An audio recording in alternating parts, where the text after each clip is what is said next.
Je m'appelle Anne-Laure Beck. Je suis ingénieure géomatique spécialisée en télédétection.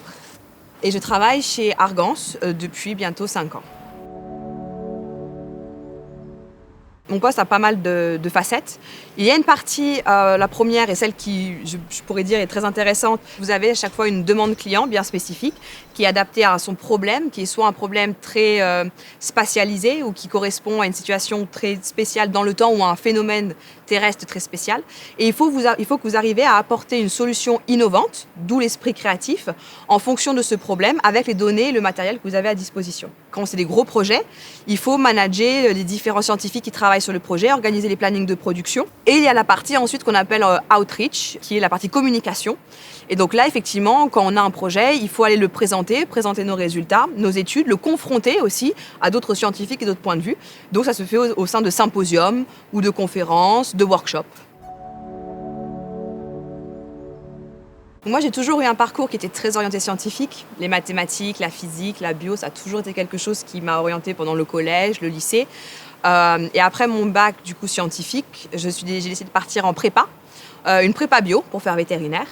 Et au final, en cours de route, je me suis plutôt réorientée vers les sciences de la Terre et la géomatique. Et après donc, ma prépa, j'ai intégré une école d'ingénieur, l'ENSG à Paris, donc, qui est l'école nationale de la géomatique. L'école préparatoire, ça vous apprend à apprendre. Et l'école d'ingénieur, ça vous dit quoi apprendre. Et donc là, après une première année qui était très théorique et assez, pas assez floue, mais très théorique, on avait du mal à se représenter les choses concrètes et ce qu'on allait faire plus tard, elle s'est soldée par 3 mois de stage. Et ce mélange terrain, computing, développement et imagerie satellitaire, c'est là en fait où il y a eu le déclic. Et je me dis, c'est ça que je veux faire plus tard. Et du coup, après, sur ma dernière année, je me suis spécialisée en imagerie satellitaire et du coup en télédétection.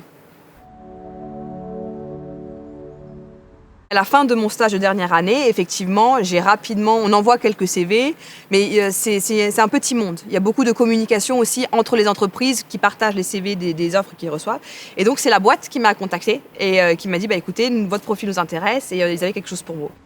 But for the land cover map, that's a bit more tricky because I'm trying to have the whole area. Dans mon travail, je dirais qu'il y a vraiment 3 points importants. C'est un esprit créatif, un esprit critique et une rigueur de travail. C'est un métier qui est passion. Il faut être motivé à se donner à 150, 200%. Il faut pouvoir s'adapter à la demande du client, entre guillemets, ou à la demande en tout cas de la situation, pour pouvoir prendre en compte les paramètres qui sont pertinents.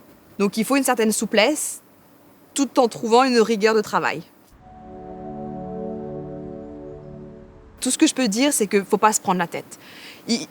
Ça va venir. Vous pouvez penser que vous voulez devenir docteur et puis au final, vous allez devenir, je ne sais pas, gardien de chèvre.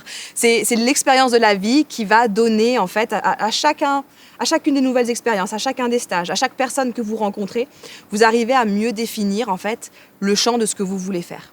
Et après, il n'y a plus qu'à trouver la bonne solution.